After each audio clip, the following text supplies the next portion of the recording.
Hi, welcome back అరు foods. ఈరోజు నేను గోరుచిక్కుడు తాలింపు చేశానండి. వీటిని కొన్ని చోట్ల చోడకాయలు, ముటిక్కాయలని కూడా అంటారు. మీ ప్రాంతంలో ఏమంటారో కూడా నాకు తెలియదు. దీని ప్రాసెస్ ఎలా చేశానో మీకు సింపుల్గా చూసేయండి. ముందుగా గోరుచిక్కుడిని కాస్త ఉప్పు, నీళ్లు వేసి ఒక 3-4 విజిల్లు వచ్చే వరకు ఉడికించుకోండి.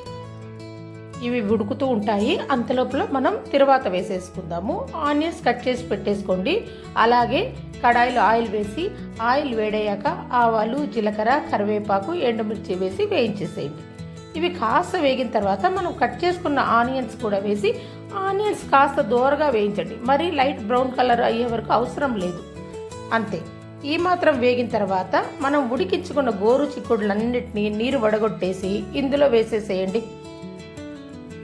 గోరుచిక్కుడు ఆరోగ్యానికి చాలా మంచిది కాబట్టి మనం వారానికి ఒక్కసారైనా వీటిని తింటూ ఉండాలండి. చూడండి, ఇవి తిరువాతలో వేసేసి ఇలా ఒక్కసారి కలిపేసుకోండి. దీని ప్రాసెస్కి ఎక్కువ టైం పట్టదండి, చాలా సింపుల్గా అయిపోతుంది. ఇవి కాస్త వేగిన తర్వాత మనం ఆల్రెడీ ఇందులో ఉప్పు వేసేసాము కాబట్టి తర్వాత వేయాల్సిన అవసరం లేదు. కాస్త పసుపు, 1.5 టేబుల్ స్పూన్ దాకా కారం వేయండి. అలాగే కాస్త ధనియాల పొడి కూడా వేయండి. ఇవి 1/2 కిలో ఉన్నాయి, దానికి తగ్గట్టుగా నేను వేస్తున్నాను. మీరు కూడా క్వాంటిటీని బట్టి చూసి వేయండి. వీటన్నిటిని వేసి ఒక్కసారి కలిపేసేసి మూత పెట్టి ఒక 5-6 నిమిషాల దాకా మగ్గనివ్వండి. కొద్దిమంది దీనికి మసాలా కూడా వేసుకుంటూ ఉంటారు. నేనైతే ఏమీ వేయను. తాలింపు ఈ విధంగానే సింపుల్గా చేసేస్తానండి. చూడండి, గోరుచిక్కుడు అన్నీ కూడా ఉప్పు కారాలు పట్టి బాగా మగ్గిపోయినాయి. ఈ విధంగా ఉండాలి. అంతే. ఆఖరున కాస్త పుట్నాల పొడి చల్లేసేయండి.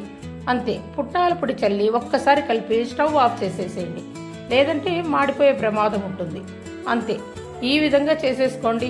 వీటిని చపాతీలోకి కానీ, జొన్న రొట్టెలకు కానీ చేసుకొని తిని చూడండి, చాలా బాగుంటుంది. అంతేనండి. మీరు కూడా ఇలా ఒకసారి ట్రై చేయండి. మీకు నచ్చినట్లయితే లైక్ చేసి కామెంట్ చేయండి, సబ్స్క్రైబ్ చేయండి. Thank you. Bye bye.